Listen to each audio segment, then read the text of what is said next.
Hello my dear friends, तो फिर से आपका स्वागत है आपके प्यारे से यूट्यूब चैनल साइंस जंक्शन धीरज सर पर बच्चों। और आज के इस वीडियो में हम लोग देखेंगे विगत परीक्षाओं में पूछे गए केमिस्ट्री के कुछ न्यूमेरिकल्स, और ये बहुत ही इंपॉर्टेंट क्वेश्चंस हैं। और इसी तरह के क्वेश्चंस जो हैं वो आगामी परीक्षा में भी बिहार बोर्ड के द्वारा पूछे जा सकते हैं। बच्चों, उम्मीद करते हैं आप स्वस्थ होंगे, मस्त होंगे और खूब मन लगा करके पढ़ रहे होंगे। अगर नहीं भी पढ़ रहे हैं तो अब तो मन लगा करके पढ़ दीजिए, और जो टेस्ट सीरीज ऑफलाइन चल रहा है उसमें हिस्सा जरूर लें। निश्चित तौर पर टेस्ट सीरीज में भाग लेने वाले बच्चों का रिजल्ट काफी उम्दा और बेहतरीन होता है। ज्यादा वक्त न लेते हुए सबसे पहला क्वेश्चन देखेंगे बच्चा कि 5% यूरिया के घोल का परासरण दाब 273 केल्विन ताप पर ज्ञात करें। तो सबसे पहला चीज कि किसी भी घोल के परासरण दाब का सूत्र क्या होता है।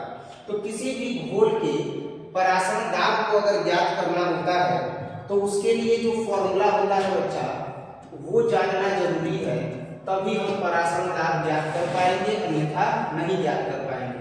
तो जो परासरण दाब का सूत्र होता है वो होता है pi is equal to small n capital R T और अपन V होता है, यानी बटा में V होता है।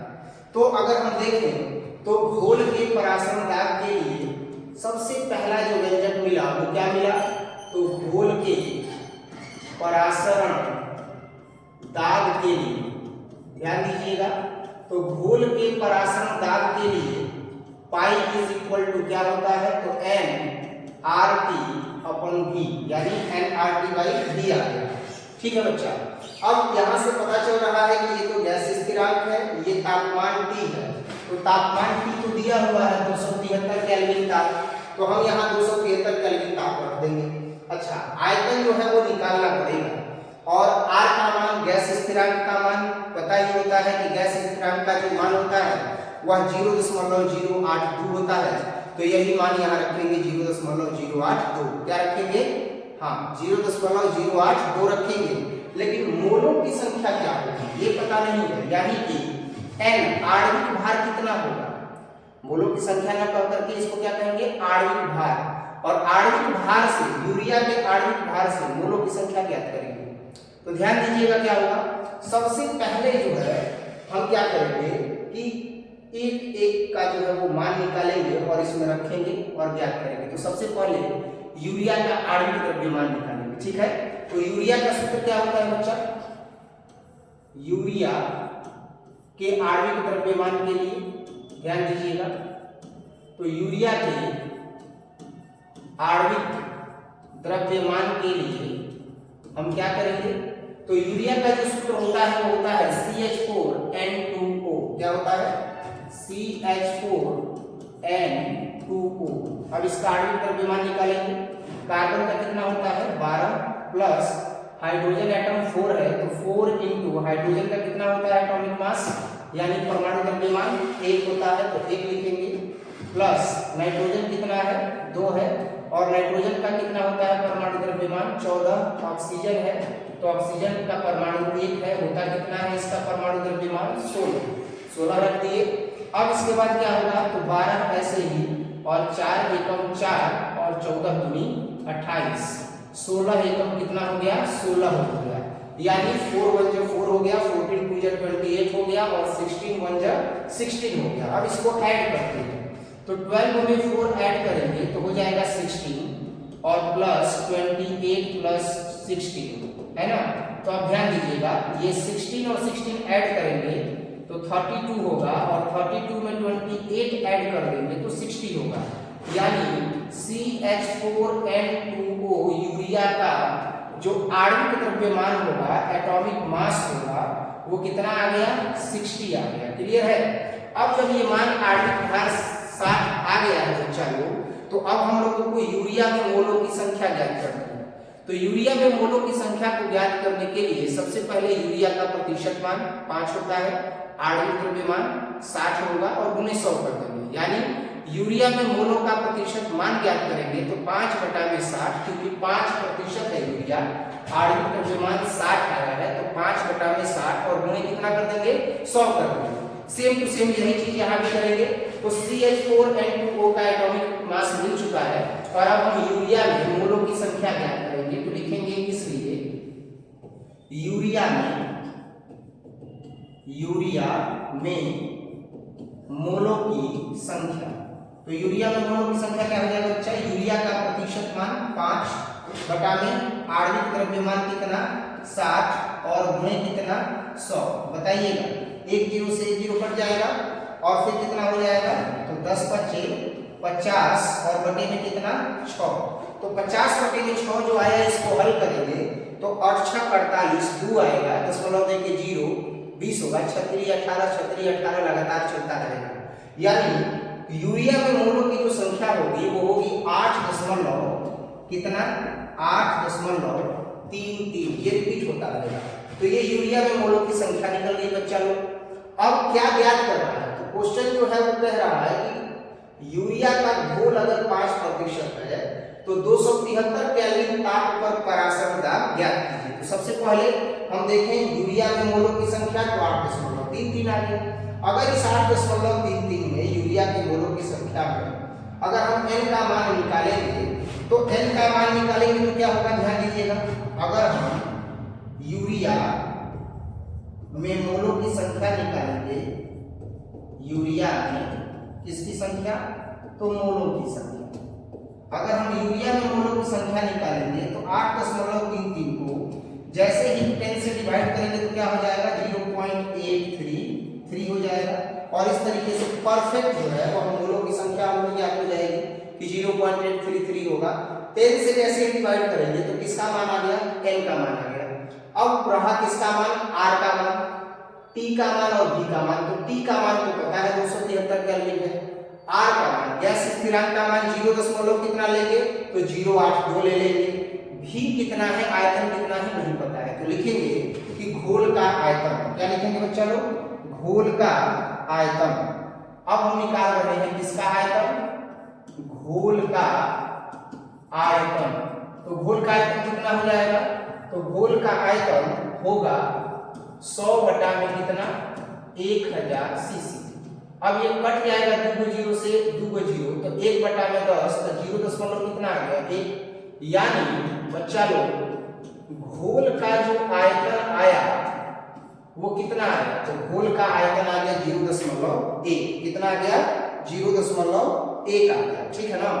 तो 0.1 इसके घोल का आयतन आ गया। अब हम इसका मान निकालेंगे, परासरण दाब निकालेंगे। देखते हैं इसलिए परासरण दाब के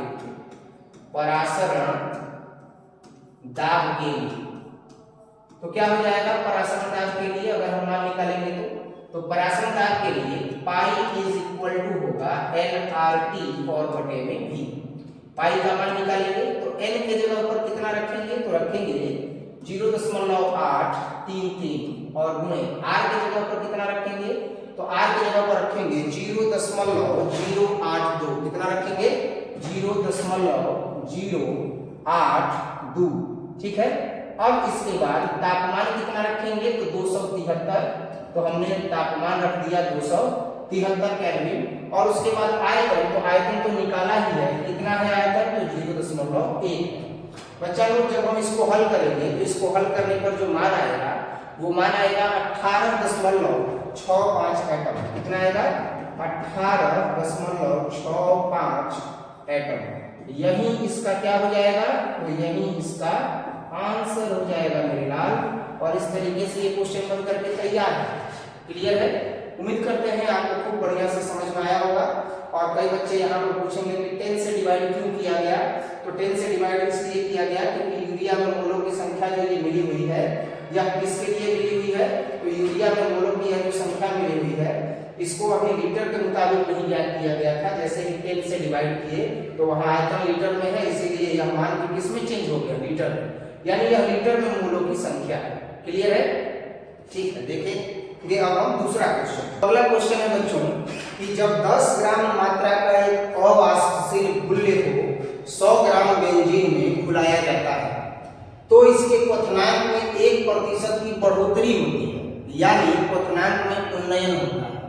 जब कभी भी किसी विलायक में अगर किसी विलेय को मिलाया जाता है और विलेय को मिलाने के पश्चात उसका क्वथनांक बढ़ जाता है तो कहा जाता है कि क्वथनांक में उन्नयन हुआ है, अर्थात क्वथनांक में बढ़ोतरी हुई है।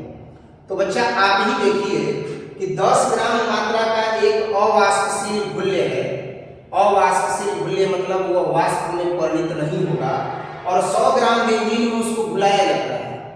तो 100 ग्राम बेंजीन में जब घुला रहे हैं और अवाष्पशील 10 ग्राम उसमें कोई घुल्य डाल रहे हैं, तो क्वथनांक में तो उन्नयन होगा ना। तो वह क्वथनांक में उन्नयन कितना हो रहा है? 1 डिग्री की बढ़ोतरी हो रही है। घुल्य के अणु मात्रा की गणना करें जब बेंजीन का केवी का मान 2.53 केल्विन प्रति मोल। क्लियर है? केल्विन प्रति क्या है? मोल, Km के पावर -1। तो हम देखेंगे कि इस क्वेश्चन को कैसे बनाया जाए। तो सबसे पहले बच्चा जो चीज इसमें दिया हुआ है हम उसको नोट करें। मेरे लाल, यहाँ दिया हुआ है केवी, तो केवी दिया हुआ है, तो इसको पहले नोट करते हैं ना कि क्या क्या दिया गया है। दिया गया है कि, तो क्या दिया गया है बच्चा? दिया गया है कि केवी का मान 2.53 केल्विन प्रति मोल। ठीक है। इसके बाद जो घुल्य है, जो A है, उसका मान कितना है? 10 ग्राम। तो हम यहाँ पर नोट करेंगे भाई कि जो घुल्य है उसका मान कितना है? 10 ग्राम। और जो विलायक है, यानी जिसकी मात्रा ज्यादा हो उसको विलायक कहते हैं, और जिसकी मात्रा कम हो उसको विलेय कहते हैं। तो विलेय की मात्रा कौन है? 10 ग्राम, तो ये A हो गया। अब विलायक की मात्रा अधिक है, तो विलायक की मात्रा अधिक है तो उसको क्या कहेंगे? तो उसको कहेंगे जो विलायक की मात्रा अधिक है, सॉरी, जो विलायक की मात्रा अधिक होती है, तो अधिक कितना है? 100 ग्राम। तो यहाँ पर विलायक की मात्रा को 20 से सूचित करेंगे, और यह कितना है बच्चा? 100 ग्राम है। इस तरीके से अगर हम देखें तो हमें A का भी मान मिला, हमें B का भी मान मिला, हमें Kb का भी मान मिला, और घुल्य के अणु मात्रा की गणना करनी है, अर्थात हमको M का मान ज्ञात करना है। तो अगर हमको M का मान ज्ञात करना है तो क्वथनांक में उन्नयन का सूत्र क्या होता है? यानी डेल्टा Tb का मान क्या होता है? तो लिखेंगे क्वथनांक में उन्नयन के लिए, क्वथनांक में किसके लिए? उन्नयन के लिए। उन्नयन मतलब क्या होता है? वृद्धि। क्वथनांक में उन्नयन मतलब होता है वृद्धि के लिए। तो ध्यान देना बच्चा, क्वथनांक में वृद्धि के लिए अगर आप डेल्टा Tb का मान निकाल रहे हो तो क्या होगा? Kb। यही तो है क्वथनांक में उन्नयन को किससे सूचित करते हैं? बताया जाए डेल्टा Tb से। और जब डेल्टा Tb है तो डेल्टा Tb बराबर क्या होगा? Kb होगा। और Kb इंटू क्या होगा? तो Kb इंटू होगा A इंटू 1000 बाई M, और इंटू कितना? D। अब बारी से सबका मान रख देंगे मेरे भाई। अब कह रहा है कि क्वथनांक में उन्नयन 1 डिग्री की बढ़ोतरी के साथ होती है, तो हम 1 डिग्री की बढ़ोतरी यहाँ पर लिखेंगे, यानी अब हमको ग्रीन सिग्नल मिल चुका है। यहाँ पर कितना रखेंगे? तो यहाँ पर 1 रखेंगे। Kb का मान अगर हम देखेंगे तो Kb का मान बेंजीन के लिए कितना दिया है? तो 2.53 दिया है, तो हम यहाँ पर रखेंगे 2.53 और गुणे A का मान कितना है? 10, और गुणे कितना? 1000, और बटा में कितना? M, और फिर गुणे B का मान कितना? 100 ग्राम। तो हमने रखा 100 ग्राम। ध्यान दीजिएगा। अब इसको कटाएंगे तो ये 10 बार में कट जाएगा। मिला कितना? तो M का गुणा कर देंगे 1 में, तो बच्चा हमको मिलेगा M। M क्या है? घुल्य के अणु मात्रा, यानी घुल्य की अणु मात्रा कितना है? तो M है, M बचा है, M से गुणा कर दिए तिर्यक 1 में, तो M आ गया। फिर बचा कितना? तो 2.53 और गुणे 10 दहा में कितना हो गया? 100 हो गया। जैसे ही हम M का मान निकाल रहे हैं, अर्थात घुल्य की अणु मात्रा जो हम प्राप्त कर रहे हैं, 100 से गुणा करने पर इसका मान आ जाता है 253। कितना आ जाता है? 253 ग्राम प्रति मोल। क्या आ गया? 253 ग्राम प्रति मोल। यही इसका आंसर हो जाता है। क्लियर है? उम्मीद करते हैं कि ये क्वेश्चन भी काफी अच्छे से समझ में आ गया होगा आपको। सबसे पहले क्वेश्चन पर फोकस एक बार फिर से रिवीजन के लिए कर लेते हैं कि 10 ग्राम मात्रा का एक अवाष्पशील घुल्य है, और इस अवाष्पशील घुल्य को 100 ग्राम बेंजीन में मिलाया जाता है, जिसके चलते क्वथनांक में 1 डिग्री का बढ़ोतरी हो जाता है। घुल्य के अणु मात्रा की गणना कर रहे हैं। तो सबसे पहला चीज कि इसका जो बेंजीन का केबी दिया हुआ है, क्वथनांक उन्नयन स्थिरांक दिया हुआ है, वह 2.53 केल्विन प्रति मोल है। तो क्वथनांक उन्नयन स्थिरांक केबी का मान जो दिया हुआ है उसको हमने नोट किया। घुल्य की जो मात्रा है 10 ग्राम वो हमने नोट किया। जो विलायक है वो कितना है 100 ग्राम है वो हमने नोट किया।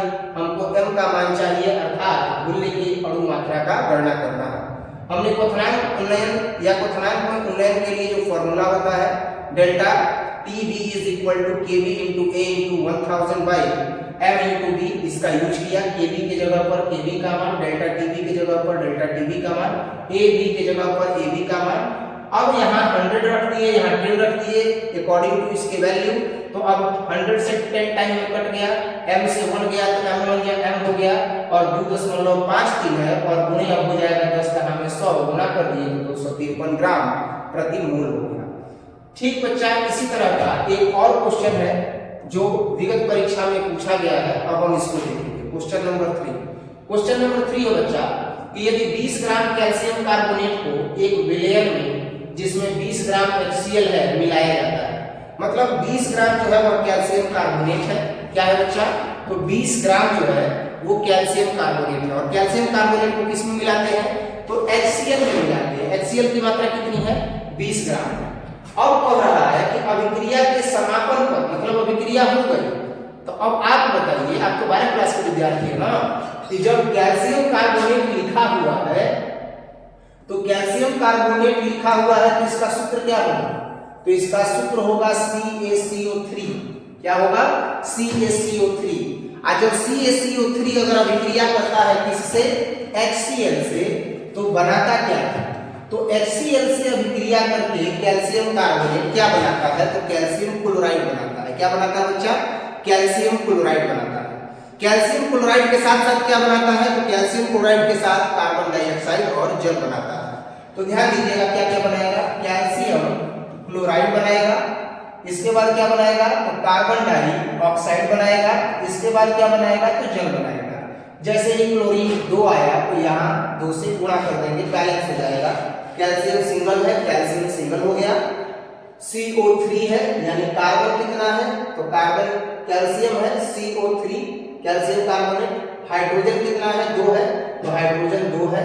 ऑक्सीजन कितना है? 3 है, तो देखिए हाइड्रोजन 2, हाइड्रोजन के बाद एक ऑक्सीजन और यहाँ 2 2 और 1 3 और कार्बन 1 है तो कार्बन 1 है। सब बैलेंस है, मतलब कैल्शियम तो यहाँ है कैल्शियम, क्लोरीन 2 तो यहाँ पर क्लोरीन 2, कार्बन 1 तो यहाँ देखिए कार्बन 1, हाइड्रोजन 2 तो यहाँ देखिए हाइड्रोजन 2, ऑक्सीजन 3 तो यहाँ देखिए 2 और 1 3। यानी कैल्शियम कार्बोनेट जब कभी भी अगर HCl से अभिक्रिया करेगा तो कैल्शियम क्लोराइड बनाएगा और क्या बनाएगा? तो कार्बन डाइऑक्साइड और जल बनाएगा।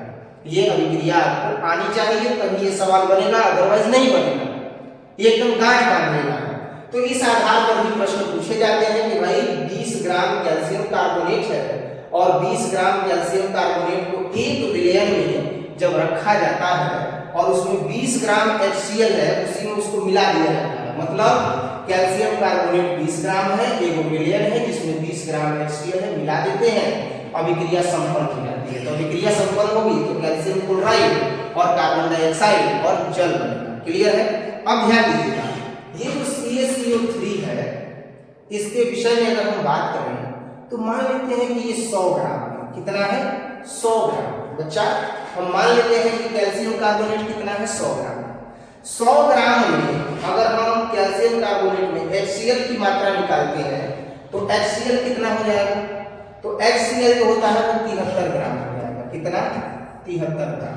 ठीक इसी तरह से अगर हम देखें तो 20 ग्राम कैल्शियम कार्बोनेट है और 20 ग्राम कैल्शियम कार्बोनेट में कितना HCl है? तो 20 ग्राम HCl है, तो हम यहाँ पर नोट करेंगे 20 ग्राम HCl। क्लियर है? जैसे ही ये मान आया तो कितना भी बड़ा कैलकुलेशन हो 100 के मान पर अंकन करना आसान हो जाता है। ठीक है ना? तो इसीलिए हमने यहाँ पर मान लिया कि ये कितना है? 100 है और HCl को कितना मान लिया? तो HCl को 73 मान लिया। तो देखिए 100 ग्राम कैल्शियम कार्बोनेट को 73 ग्राम HCl की आवश्यकता होती है। क्या होता है? 73 ग्राम HCl की आवश्यकता होती है। तो 1 ग्राम का अगर हम निकालेंगे तो 73 बटे में कितना 100, तब 20 ग्राम का निकालेंगे तो 73 बटे में 100 और गुणे कितना कर देंगे 20 कर देंगे, आसानी से इसका मान निकल जाएगा। तो क्या करेंगे ध्यान दीजिएगा, हम सबसे पहले लिखेंगे कि 100 ग्राम कैल्शियम कार्बोनेट को 73 ग्राम HCl की आवश्यकता होती है। क्या लिखेंगे कि चूंकि 100 ग्राम कैल्शियम कार्बोनेट को, यहीं से स्टार्ट करते हैं, चूंकि 100 ग्राम CaCO3 को 100 ग्राम कैल्शियम कार्बोनेट को 73 ग्राम HCl की आवश्यकता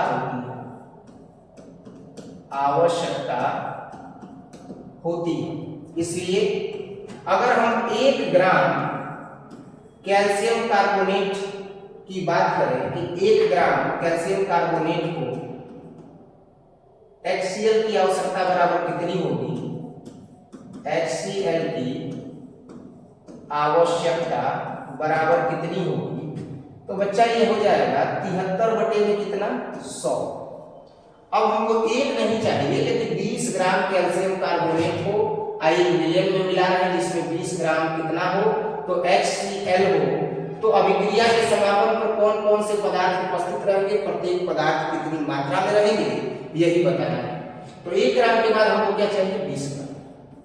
तो 20 ग्राम कैल्शियम कार्बोनेट को HCl की आवश्यकता, तो HCl की आवश्यकता बराबर कितना हो जाएगा, तो 73 बटे में 100 और गुणे कितना हो जाएगा 20। अब 73 बटे में 100 और गुणे 20 हुआ तो कटाइए 20 5 100 और ये आ गया 73 बटे में 5। कितना आ गया 73 बटे में 5। 73 बटे में जो 5 आया इसको जब आप भाग दीजिएगा तो आएगा 14.6। कितना आएगा 14.6 ग्राम। बच्चा इसका मतलब यह हुआ कि 20 ग्राम कैल्शियम कार्बोनेट को कितने ग्राम HCl की आवश्यकता होगी, तो 14.6 ग्राम HCl की आवश्यकता होगी। क्लियर है। अब जब 14.6 ग्राम HCl की आवश्यकता होगी तो अभिक्रिया के बाद कितना ग्राम HCl रहेगा जब अभिक्रिया संपन्न हो जाएगा, तो अभिक्रिया के समापन के पश्चात, अभिक्रिया के समापन के पश्चात जो HCl बचेगा अब उसकी मात्रा अगर निकालेंगे तो अभिक्रिया तो समापन हो ही गया है, अब कह रहा है कि समापन होने के पश्चात कौन कौन से पदार्थ कितना रहेंगे। ठीक है ना। तो अब देखिए 20 है और वो कितना है 14.6। तो 14.6 है तो अभिक्रिया कैल्शियम कार्बोनेट किससे करेगा HCl से। तो लिखेंगे अभिक्रिया के समापन के पश्चात, क्या लिखेंगे अभिक्रिया के समापन के पश्चात HCl की मात्रा, HCl की मात्रा बराबर कितना 20 है और 20 में से कितना घटा देंगे तो 14.6 ग्राम। जैसे ही घटा देंगे HCl की मात्रा, अभिक्रिया संपन्न हो गई, उत्पाद बन गया, जरूरत पड़ा HCl का, अभिक्रिया करके और उत्पाद बनाया, तो बचा कितना, तो 20 है 14.6 घटा देंगे तो बचेगा 5.4। कितना 5.4। तो अब यही जो है 5.4 ग्राम आंसर हो जाएगा। क्लियर है।